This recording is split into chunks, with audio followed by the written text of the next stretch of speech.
الله عليه وسلم في ربيع، ثم إذا مضى ربيع تركوا النبي صلى الله عليه وسلم إلى ربيع آخر، فهذا الذي تراه بعينيك يكذب مقولته. كيف ينسى صلى الله عليه وسلم وهذا المؤذن في الأوقات الخمسة يؤذن يقول أشهد أن لا إله إلا الله وأشهد أن محمدا رسول الله؟ كيف ينسى صلى الله عليه وسلم ونحن في صلواتنا نصلي عليه بقولنا السلام عليك أيها النبي ورحمة الله وبركاته. السلام عليك بكاف المخاطب الحاضر الذي يسمع ويرد. وفي اعتقادنا يسمعنا صلى الله عليه وسلم ويرد علينا، لأنه هو الذي قال من صلى علي من بعيد بلغته ومن صلى علي من قريب سمعته. وهناك ملك ما صلى أحد على النبي صلى الله عليه وسلم إلا وقال له يا رسول الله هذا فلان ابن فلان يسلم عليك فيرد عليه السلام. وكما يقول الخليفة عليه رحمة الله سمعت الرد ولا ما سمعت الرد؟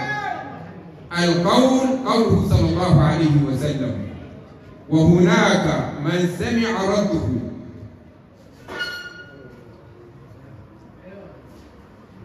ما قلت السلام عليك أيها النبي إلا وسمعت منه الرد إمام الخاتم وعليك السلام أيها الابن الذكي.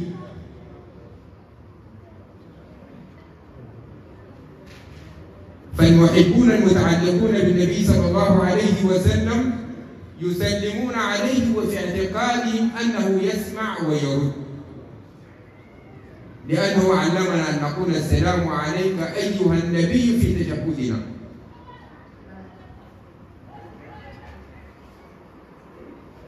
وفي تلك الليلة التي نحن فيها هذه الجلسة أولا تتراءى لأهل السماء كما يتراءى النجم الدري لأهل الأرض،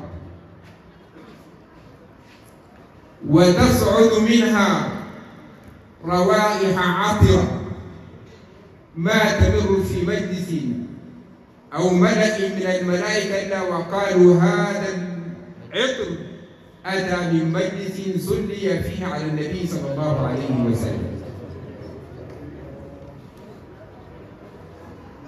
وأنه مجلس ذكر، وأن لله سبحانه وتعالى ملائكة سياحين يطلبون مجالس الذكر، فإذا رأوا مجلسا فيه ذكر الله سبحانه وتعالى تنادوا أن هلموا إلى بغيتكم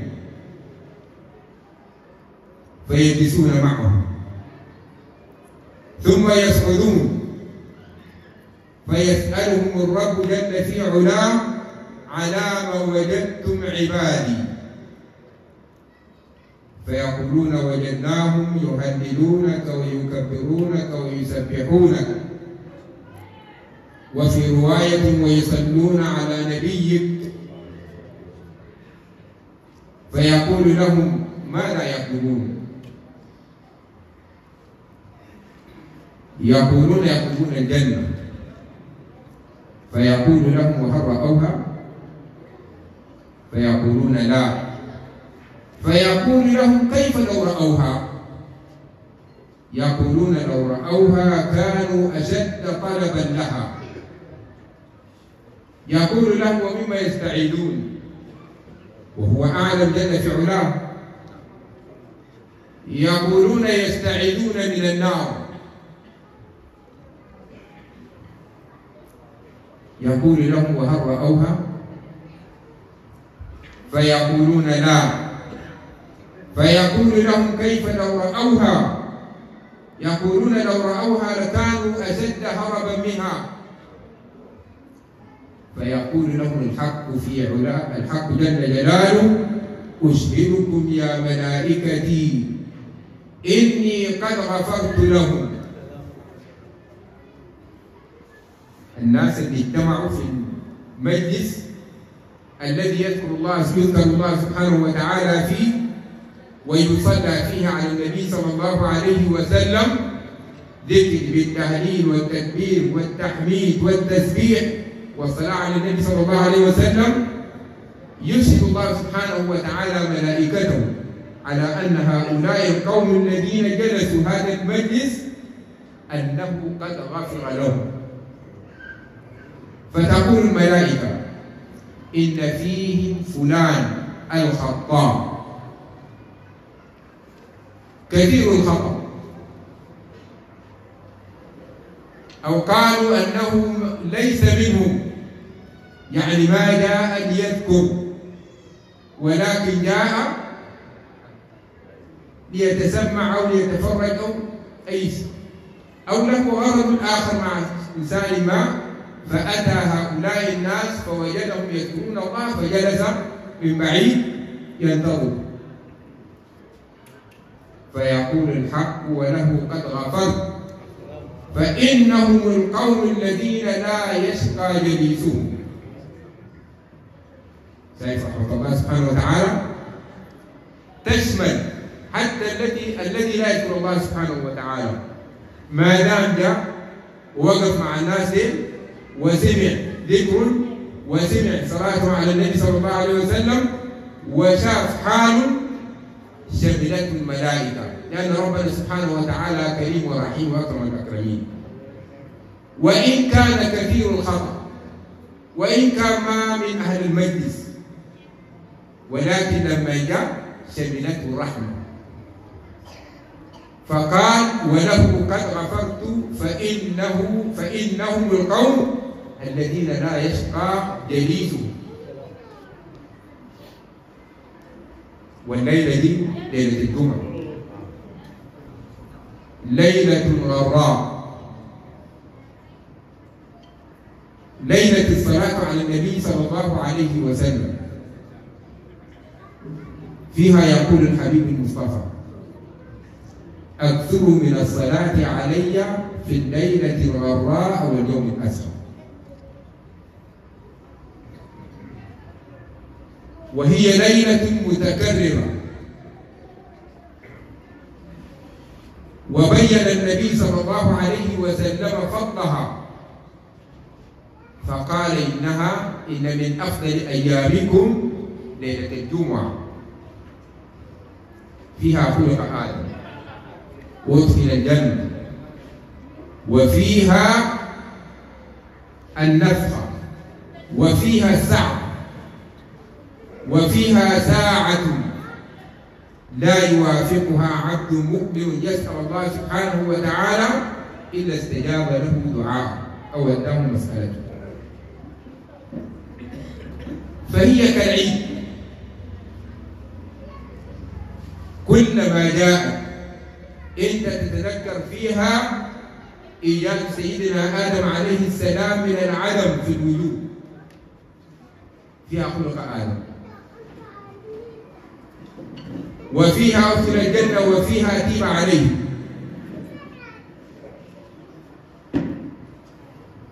النبي صلى الله عليه وسلم قال في هذه الليلة: أكثروا من الصلاة علي فإن صلاتكم معروضة علي. ليلة الجمعة، إذا كان في غير الجمعة يبلغها صلى الله عليه وسلم، أما ليلة الجمعة فتعرض عليه.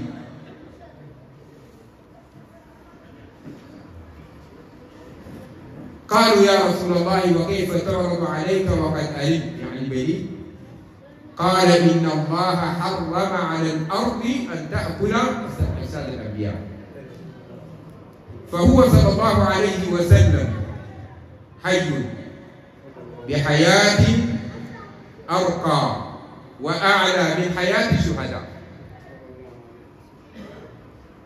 ما نال الشهيد الشهادة إلا أنه لما بقى تبع للنبي صلى الله عليه وسلم. فإذا من كان له سبب ليستشهد هذا الشهيد فهو مكانه ومقامه أعلى وأرفع، فيسمع سلام من يسلم ويرد ويستجيب دعاء من دعاه. حياتي خير لكم ومماتي خير لكم، حياتي خير لكم تحدثون ويحدث لكم، ومماتي خير لكم تعرض علي أعمالكم، فإن رأيت خيرا حمدت الله لكم، وإن رأيت خلاف ذلك استغفرت الله لكم. أعمالنا تعرض على النبي صلى الله عليه وسلم لأننا أتباعه ومحبيه،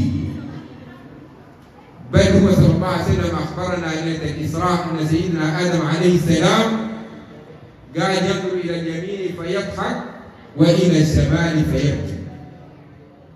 ليه لما ينظر إلى اليمين يرى شنو؟ أبناؤه الصالحين، ولما ينظر إلى اليسار يرى شنو؟ هؤلاء الذين عصوا الله سبحانه وتعالى وذنوبهم. وهو رأى آدم وغيره ليلة الإسراء أحياء، إذا الأنبياء كلهم أحياء. ففي هذه الليلة المطلوب الاكثار من الصلاة عليه صلى الله عليه وسلم التي هي مقبولة قطعا، ومن أحكامها أنها واجبة في العمر مرة، لقوله تعالى إن الله وملائكته يصلون على النبي يا أيها الذين آمنوا صلوا عليه وسلموا تسليما. ثم إنها تجب على كل من سمع ذكر النبي صلى الله عليه وسلم وأوصافه، فتصلي عليه صلى الله عليه وسلم. كذلك يجب الإكثار منها في العمر كله. وعند الإمام الشافعي في التشهد الأخير من الصلاة عنده واجب، لذا يقول آل النبي حبكم في الكتاب أنزله، حبكم فرض من الله في الكتاب أنزله، يكفيكم من عظيم الشرف أن من لا يصلي عليكم لا صلاة له.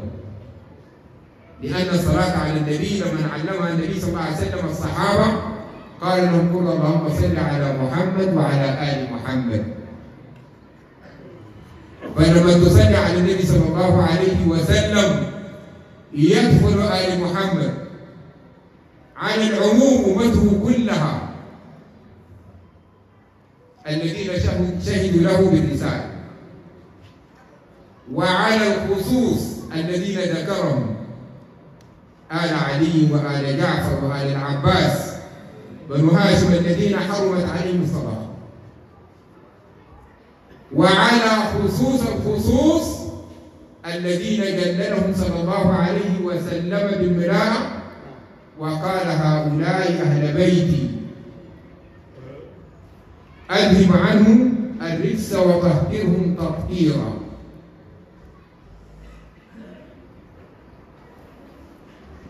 دي على خصوص الخصوص، وهم الحسن والحسين وما توالد منه، فاطمة وعلي والحسن والحسين الذين أكثرهم النبي صلى الله عليه وسلم وأعطاهم بالولاية وقال يا رب هؤلاء أهل بيتي. وما يتوالد منه إلى يرث الله الأرض ومن عليها فهم أهل بيتي. فلما تصلي على النبي صلى الله عليه وسلم هؤلاء كلهم داخلون. والصلاة على النبي صلى الله عليه وسلم كما يذكر المحبون أن من أكثر منها كانت سببا لترقيه ولرؤياه للحبيب المصطفى صلى الله عليه وسلم، وأنها تكون له غوثا وقت الحوائج، كما يذكر لنا الشيخ عليه رحمة الله ذلك الرجل الذي قام مسافرا من بلده مع أبيه. قال فلما كان في بعض الطريق توفي أبوه واسود وجه أبيه، وحزن الرجل على ذلك لأن اسود الوجه من الشقاء. قال فنام،